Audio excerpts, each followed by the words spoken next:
I'm John Strum, and this is RealTalk MS.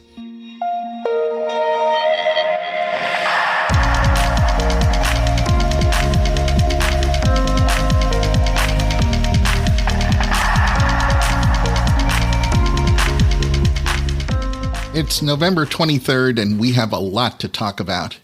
We're 2 days away from Thanksgiving in the United States, and I want to make sure you know how thankful I am for each of you, for listening to Real Talk MS, and for sharing your questions, your feedback, and your suggestions with me. I'm thankful for all the scientists and clinicians who have found time in their already busy schedules to talk with me each week and share their work with us. I'm thankful for all my friends at the National MS Society who make doing this podcast so easy. And I'm thankful for all the work that my assistant Liz does to help me keep up with social media and what sometimes feels like a million other projects. I hope each of you gets the kind of Thanksgiving you're hoping for. For many of us, the arrival of the holiday season is often accompanied by what can feel like an endless stream of dinners, celebrations, and other holiday events that all seem to feature lots of food options. Joining me today to talk about how and why good nutrition plays an important role in managing MS is registered dietitian-nutritionist Mona Bostick. But before we get to my conversation with Mona Bostick, there are a few other things that you should know about. This year, it looks like a record number of people in the United States will be traveling to spend Thanksgiving with friends and family. And as the holiday season presents us with more opportunities to mix and mingle, please protect yourself, your loved ones, and others around you by being fully vaccinated. And today, that means also getting that vaccine booster. Now, I make it a point to never offer any medical advice on this podcast because I'm not qualified to do that. So now I want to share the guidance that's provided on the National MS Society's website when it comes to the COVID-19 vaccine. The science has shown us that the COVID-19 vaccines approved for use in the United States, that's the Pfizer vaccine, the Moderna vaccine, and the Johnson & Johnson vaccine, are safe for people living with MS. The vaccines are not likely to trigger an MS relapse or have an impact on long-term disease progression. Most importantly, the risk of COVID-19 far outweighs any risk of having an MS relapse from the vaccine. People with progressive MS, those who are older, those who have a higher level of physical disability, those with other health conditions like diabetes, high blood pressure, obesity, heart and lung disease, and pregnancy, members of the Black or Hispanic community are among groups with the highest risk of hospitalization due to COVID-19. Individuals in these high-risk groups are especially encouraged to get vaccinated. People who have had COVID-19 in the past can get infected again. So if you've had COVID-19, you still need to get vaccinated. And as we get ready for those family celebrations, holiday parties, and just venturing out in the world, make sure you get your booster as soon as you can. And by the way, you can get that booster at the same time that you get your seasonal flu shot. If you're currently on a disease-modifying therapy, continue it unless you're advised by your MS healthcare provider to stop or delay it. We know that some DMTs may make the vaccine less effective, but will still provide some level of protection.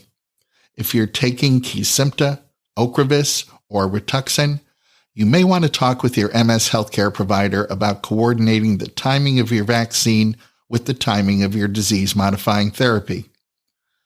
Given the potential serious health consequences of COVID-19, getting the vaccine as soon as possible may be more important than optimally timing the vaccine with your DMT.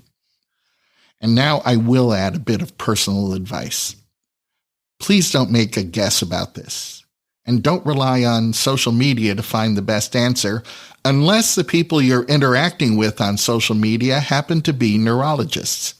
Otherwise, please contact your MS healthcare provider and have this conversation so that you can enjoy the holiday season without having to worry about spending part of it in a hospital. To be clear, being fully vaccinated and receiving a booster doesn't mean that you can't contract COVID-19. But it does mean that it's highly unlikely that you'll face catastrophic circumstances if you do. And with more than 750,000 Americans having already lost their lives to this virus, isn't that the whole point? If you're not yet vaccinated, I hope you'll take a moment to review the National MS Society's guidance about the COVID-19 vaccine for people living with MS, and you'll find that link in today's show notes. Science loves acronyms, and sometimes it's easy to see why. For example, I'd like to share some news with you about CRISPR, a powerful tool that allows researchers to easily alter DNA sequences and modify gene function. CRISPR has many potential applications, including correcting genetic defects and treating and preventing the spread of disease.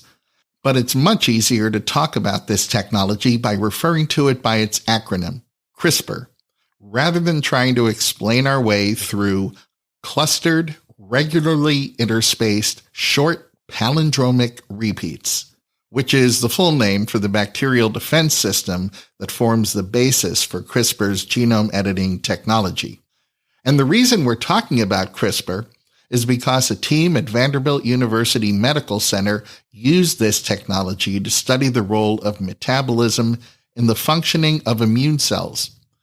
And they discovered a target, a specific gene that could be exploited to treat several different inflammatory diseases, including MS. This particular gene makes an enzyme that's vital to the development and functioning of the immune system's T cells. And using CRISPR to genetically remove this enzyme was effective in treating the mouse model of MS. So this gene, technically referred to as MTHFD2, may represent a potential drug target for a future MS therapy. I'll add my usual disclaimer here that there is a huge difference between a mouse brain and a human brain, so there's a lot more work to be done here. But I think it's worth talking about how science is leveraging cutting-edge technologies like CRISPR to identify potential pathways to not only treating, but even preventing MS. And as this specific work continues, I hope we'll have even more to talk about. Now, if you'd like to review the details of this research, I'll warn you that it's not for the weak of heart. It's pretty high-level science. Nonetheless, you'll find a link in today's show notes. Tolebrutinib is one of a new category of disease-modifying therapies called BTK inhibitors. This investigational drug is currently undergoing clinical trials. And you might remember that this past October, in episode 214 of RealTalk MS, one of the clinical trial investigators gave us an update on the encouraging results from the phase 2 clinical trial for Tolebrutinib. Now, Sanofi Genzyme, the drug's manufacturer, has announced that the phase 3 clinical trials for Tolebrutinib will include the use of digital biomarkers.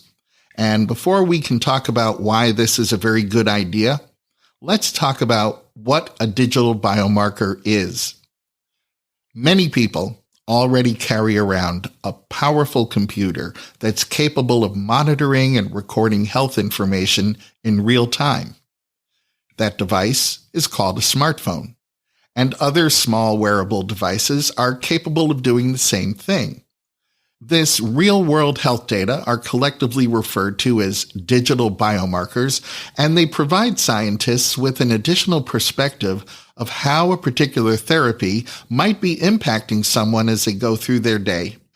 The name of the digital biomarker company that has partnered with Sanofi Genzyme is Conexa, and while we don't know exactly which digital biomarkers are going to be tracked in this clinical trial, we do know that Conexa has created a wearable device that continuously monitors gait and balance.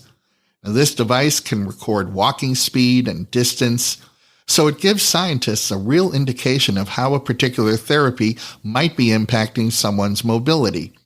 And this kind of real-world measure is so much better, so much more realistic than that timed 25-foot walk down the hallway of a neurologist's office. One of the endpoints of the Tolebrutinib clinical trial is measuring whether there's been disease progression. And in addition to all the other data that they'll be collecting, being able to understand how a trial participant's walking may have changed over the course of this clinical trial is going to give scientists a level of insight that they've never had before. Sanofi Genzyme is conducting clinical trials for Tolebrutinib as a treatment for relapsing-remitting MS as well as progressive MS. We'll keep you posted as these trials continue, and if you'd like to see whether you qualify for one of the Tolebrutinib Phase 3 clinical trials, you'll find a link to the short online screener in today's show notes. If you're living with MS, being on a disease-modifying therapy slows disease progression and extends your quality of life. Another way of extending or even improving your quality of life is to make nutritionally sound food choices. In a moment, registered dietitian-nutritionist Mona Bostick joins us with some timely advice when it comes to making smart choices in your meal planning. As we head into the holiday season, and many of us find ourselves confronted by a barrage of decadent and delicious foods, it seems like the right time to talk about the importance of healthy eating. And joining me to talk about what it means to eat healthy and why that's especially important when you're living with MS is Mona Bostick. Mona is a registered dietitian-nutritionist who was diagnosed with MS in 2008. And she's dedicated to the proposition that making smart nutritional choices can play a part in avoiding preventable disease and improving the quality of life for people living with chronic disease. I also have it on very good authority that Mona is an avid Chicago Cubs fan. Welcome to the podcast, Mona. Yes, thank you. And I don't know how you found out about the Chicago Cubs fan, but yes, I am a huge Chicago Cubs fan. Well, that's just part of my job. What does it mean to eat healthy, and why is that particularly important to someone living with MS? That is a great question, and it's really important to know that there is no way, if you will, there's no just one way to eat healthy or eat well with multiple sclerosis. It is, however, very important for people living with multiple sclerosis to want to adopt healthy eating patterns. That is because eating well is an important contributor along with other health promoting behaviors to overall health. But these health promoting behaviors become especially important for people with MS because health status, or sometimes referred to as health-related quality of life, is an important indicator for how well you live with MS. And food choices play a really important role in that. So it can be really important to include healthy foods in your overall eating pattern. Can the food choices that someone makes cause their MS to either get better or be worse?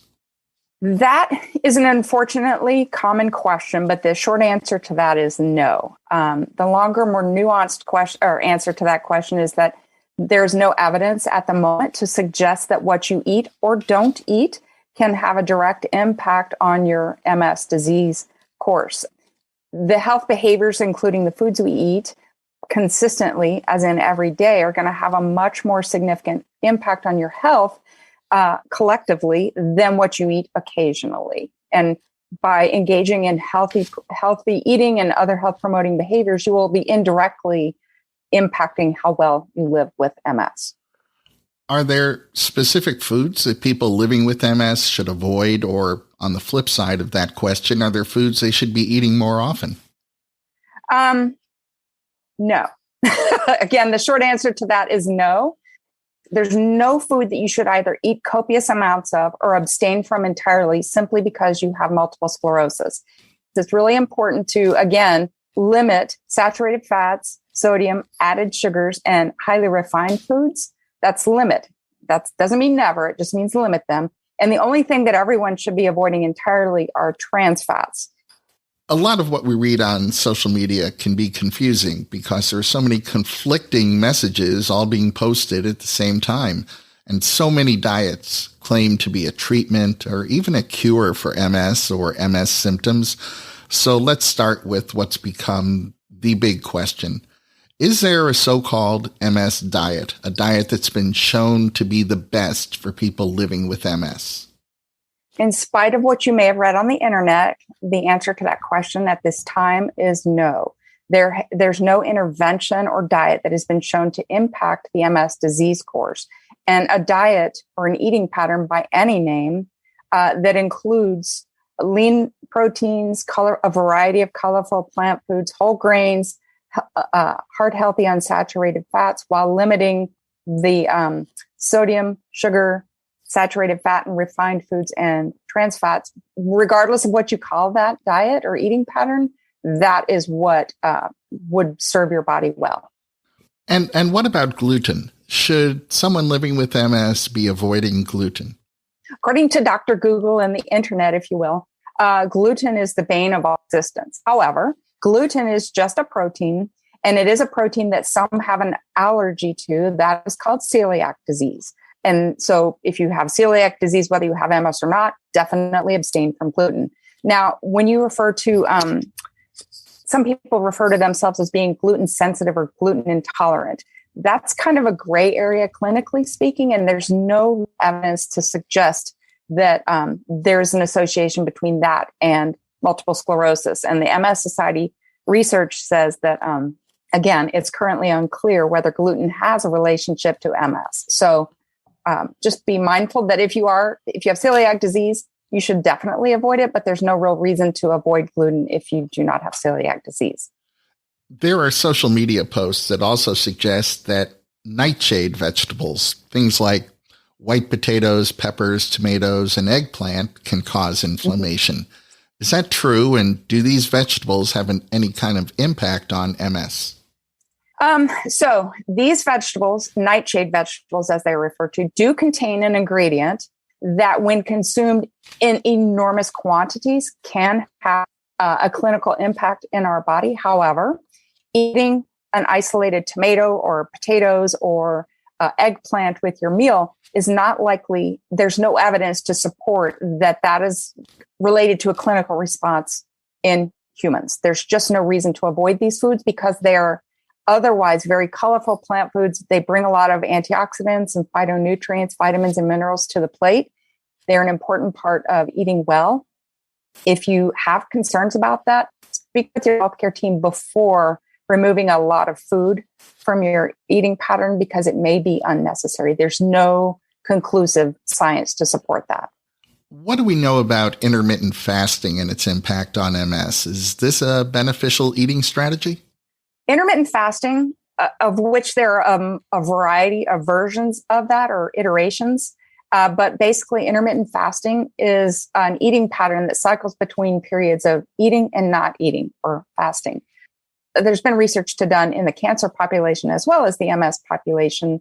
And a recent study that the MS Society did concluded that while the folks in the calorie control group did lose weight, they did not note any impacts on their MS.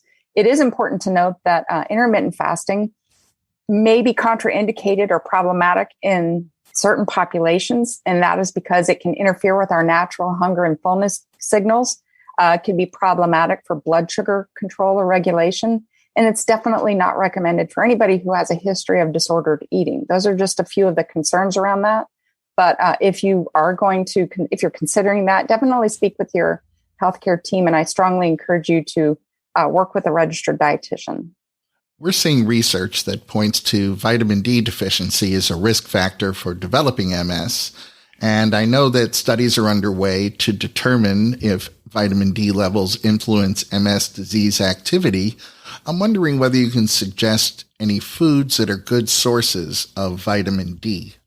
Yes, vitamin D is one of those nutrients. It does have a role in our immune system. And as you say, research is underway to determine how that impacts living multiple sclerosis. But unfortunately, there are really not an abundance of foods that are good vitamin D sources. There are a few, rainbow trout, salmon, fish, and cod liver oil, if you enjoy that. It is a way to get vitamin D. However, unless you're consuming these things on a regular basis, it's going to be really difficult to get an adequate amount from food sources alone. Vitamin D supplements can play an important role in correcting that deficiency, but it is really important to work with your doctor because there's no one dose that's appropriate for everyone because everybody absorbs that nutrient a little bit differently. So definitely let your physician monitor your progress correcting that deficiency. We know that healthy eating plays an important role in our overall wellness, but we also know that for a variety of very good reasons, it's a habit that can be difficult to sustain. Mm-hmm. Now that we're heading into the holiday season, when many of us are going to find ourselves at parties and family gatherings that usually have lots of really delicious foods that may not align with a healthy diet, can you share some tips that we can keep in mind during holiday parties and get-togethers? Yes. The first one is enjoy the holidays. Absolutely. Happy holidays, happy Hanukkah, Merry Christmas, and anything that you're celebrating, enjoy that because food is fuel. And I understand we may want to include foods that align with our healthy eating guidelines. And to do that, you can intentionally include those foods next to, along with, or beside all of grandma's favorite baked goods. And that's fantastic. That's a good thing to do because food, while it is fuel, it is much more than fuel. It's also traditions and celebration and cultural heritage, as well as memories that we're building around the table as family.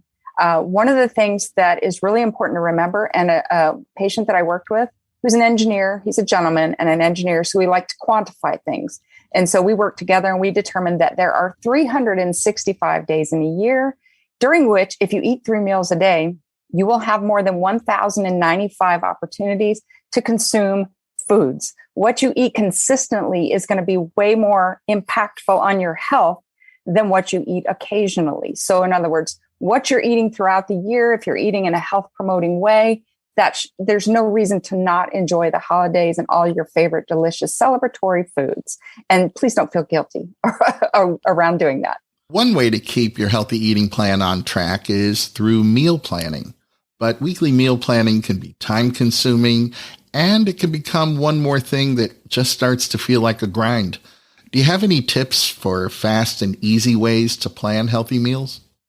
Yes. So sometimes meal planning, social media has made us think that we have to have special containers and they have to all be lined up and look beautiful in the refrigerator. But really, meal planning is just having a plan for what lays ahead during the week and investing a little bit of time in the weekend or whatever day is not a work day for you to determine how often, like how many meals are required each week and what will be on the menu. That can be a really good idea. They don't have to be fancy and they don't have to be Julia Child recipes with 37 steps and 1,000 ingredients. Simple food is healthy food. Some people find a trick like using a theme night to organize recipes. So like Chicken Monday, Taco Tuesday. So you build your collection of recipes around these things and then you just select them as you're building your meal plan for the week. And then if you have an opportunity to, again, invest a little time on the weekend to make sure that you're a little bit closer as you get to dinner time each week. So in other words, you could even get the kids involved and have, in an age appropriate way, have the kids tear up the lettuce in advance. Or maybe if you get a rotisserie chicken on the weekend to be used in meals later in the week. So it doesn't have to all be done at once, but any steps you engage in that help you get a little bit closer to mealtime throughout the week will absolutely pay dividends.